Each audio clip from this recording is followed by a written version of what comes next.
इसीलिए मैं कह रहा हूँ सोशल मीडिया का इस समय सबसे जरूरी इस्तेमाल करना आपको है, और इनके हर दुष्प्रचार का, गलत प्रोपेगेंडा का खुल के विरोध करने की आपको जरूरत है, क्योंकि ये किसी की भी आवाज दबा तो सकते हैं, लेकिन सोशल मीडिया के माध्यम से ये आपकी आवाज नहीं दबा पाएंगे।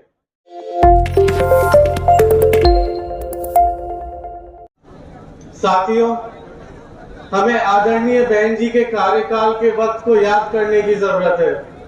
उस समय सभी लोग कितने सुरक्षित थे, खास तौर से इस प्रदेश की महिलाएं। आदरणीय बहन जी से अच्छा महिलाओं का दुख दर्द और कौन समझ सकता है। आदरणीय बहन जी का शासनकाल खत्म होते ही गुंडा राज शुरू हो गया है, जबकि जिसके चलते सबसे ज्यादा उत्पीड़न किसी के साथ हो रहा है तो वो हमारी महिलाओं के साथ हो रहा है। हर रोज आप अखबार खोलें तो कम से कम 5 से 6 महिलाओं के साथ हुए उत्पीड़न और शोषण की खबरें डेली छपती हैं। साथियों, इनके असली चेहरे को पहचानने की जरूरत है कि इनके कहने में और करने में कितना अंतर है। पिछले लगभग 10 साल से इस प्रदेश की सरकार को सिर्फ धोखा देने का काम पिछली 2 सरकारों ने करा है। इस सरकार ने, इसकी पिछली सरकार ने, इन्होंने 2 करोड़ नौकरियां देने का वादा किया था, बल्कि उसके बदले इन्होंने हर साल 2 करोड़ नौकरियां छीनने का काम किया है। कोरोना काल के वक्त जो लोग बेरोजगार हुए थे, जो अलग अलग प्रदेशों से मजबूरी में अपना काम भी छोड़ के वापस उत्तर प्रदेश आना पड़ा था, उनको आज तक रोजगार नहीं मिला है। और जब भी हमारे सर समाज के युवा साथी, चाहे महिलाएं हो चाहे वो पुरुष हो, जब भी अपनी नौकरी की मांग या रोजगार की मांग रखने इन तक जाते हैं तो इनको बदले में ये सरकार सिर्फ लाठी और डंडे ही देती है। आरक्षण के नाम पे भी ये सरकार सिर्फ धोखा देने का काम कर रही है। इन्होंने रेलवेज हो या और कोई भी सरकारी यूनिट्स हो, सब एक एक करके प्राइवेट कंपनियों के हाथों में बेचने का काम किया है। तो साथियों, यह हर कोई जानता है कि प्राइवेट कंपनियों में कोई आरक्षण नहीं चलता है, तो किस बात की सरकारी नौकरी पे। साथियों, वही उसी जगह आदरणीय बहन जी ने अपने कार्यकाल के वक्त 23,50,000 नौकरियां दी थी, जिसके चलते लगभग उस समय 1 लाख सफाई कर्मचारियों को नौकरी में रखा गया था। ये इनके खाली दिखावटी एडवर्टाइजमेंट स्वच्छता अभियान के नाम पे फर्जी प्रचार करने की तरह नहीं है। आदरणीय बहन जी जमीनी तौर पे काम करती हैं।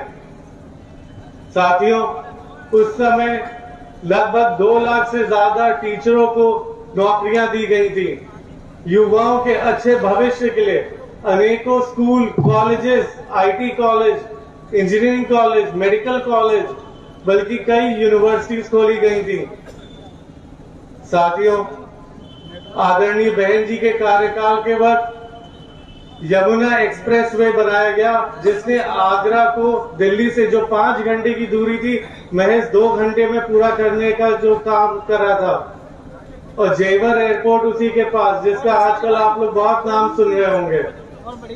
जेवर एयरपोर्ट का प्रपोजल आदरणीय बहन जी द्वारा रखा गया था और उसका जमीन भी उसी समय अधिग्रहण करके उसी समय उसके नाम पे रखा गया था। बल्कि ये नहीं कि जो आजकल आपने देखा होगा पूजा पाठ करके जेवर एयरपोर्ट के नाम पे अपना नाम बहुत वाहवाही लूट रहे हैं। यही वाहवाही उनको लूटनी होती तो 5 साल पहले जब इनकी सरकार बनी थी तो तब जाके ये पूजा पाठ क्यों नहीं कर दी। तब ये पूजा पाठ अगर कर दी होती और इनके मन में इच्छा होती तो अब तक वहां से हवाई जहाज उड़ रहे होते। साथियों, इनके कहने और करने में काफी फर्क है। ये लोग खाली एडवर्टाइजमेंट के द्वारा खाली अपने झूठे फर्जी प्रचार करते हैं, जिसके लिए 300 करोड़ पर मंथ हर महीना ये लोग खर्च करते खाली अपनी तस्वीरें अखबारों में, होर्डिंगों में, टीवी के एड्स में खाली छापने के लिए और दिखाने के लिए। और हर महीना अगर 300 करोड़ है तो आप सोच सकते हैं साल में 3600 करोड़ और 5 साल में 18,000 करोड़ खाली ये अपनी तस्वीरें छापने में खर्च कर चुके हैं। उसकी जगह यही 18,000 करोड़ और अभी 6 महीने का तो हिसाब भी नहीं पता कि पता नहीं इलेक्शन आते आते कितने हजारों करोड़ इन्होंने अपने एडवर्टाइजमेंट में छापे और खर्च करे। अगर यही पैसा ये लोग युवाओं को रोजगार देने में, नौकरियां दिलाने में खर्च कर देते तो शायद इनको अपनी तस्वीरें छापने की जरूरत नहीं पड़ती। साथियों, मैं इसीलिए कहना चाहूंगा, आजकल सोशल मीडिया का जमाना है और सोशल मीडिया आजकल हर कोई इस्तेमाल कर रहा है, चाहे वो बड़ा से बड़ा शहर में कोई रह रहा हो या छोटे छोटे गांव में। हर किसी के पास मोबाइल फोन है, जिसका सबसे ज्यादा गलत इस्तेमाल अगर कोई कर रही है तो ये सरकार कर रही है अपने खाली झूठे प्रचार प्रोपेगेंडा फैलाने में। साथियों, मैं आप सबसे अनुरोध करना चाहूंगा कि आप सब लोग सोशल मीडिया के माध्यम से हमसे जुड़े।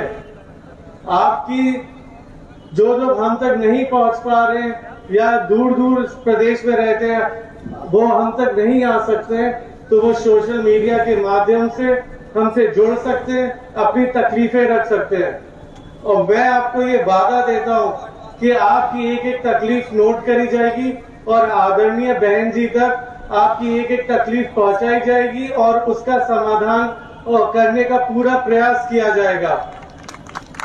साथियों, इसीलिए मैं कह रहा हूँ सोशल मीडिया का इस समय सबसे जरूरी इस्तेमाल करना आपको है और इनके हर दुष्प्रचार का, जो गलत प्रोपेगेंडा का खुल के विरोध करने की आपको जरूरत है, क्योंकि ये किसी की भी आवाज दबा तो सकते हैं लेकिन सोशल मीडिया के माध्यम से ये आपकी आवाज नहीं दबा पाएंगे।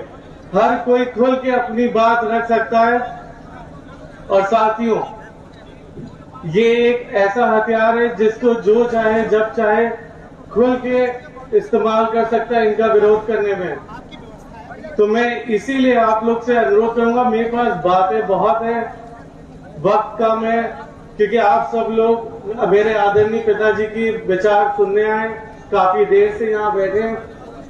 तो मैं आप सबसे बस यही अनुरोध करना चाहूंगा कि आप लोग जो जो बातें, उनके विचार आप लोग सुने तो उनको यहाँ छोड़ के नहीं जाना है।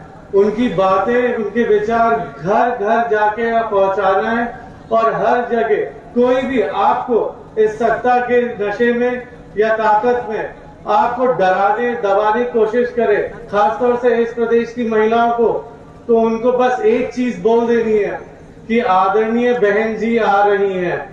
जो भी आपको डराने दबाने की कोशिश करेगा वो खुद ब खुद डर के अपने घर में कहीं बिल में छुप के बैठ जाएगा।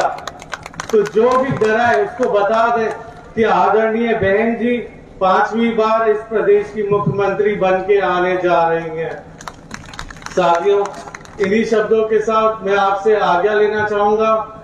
जय भीम, जय भारत,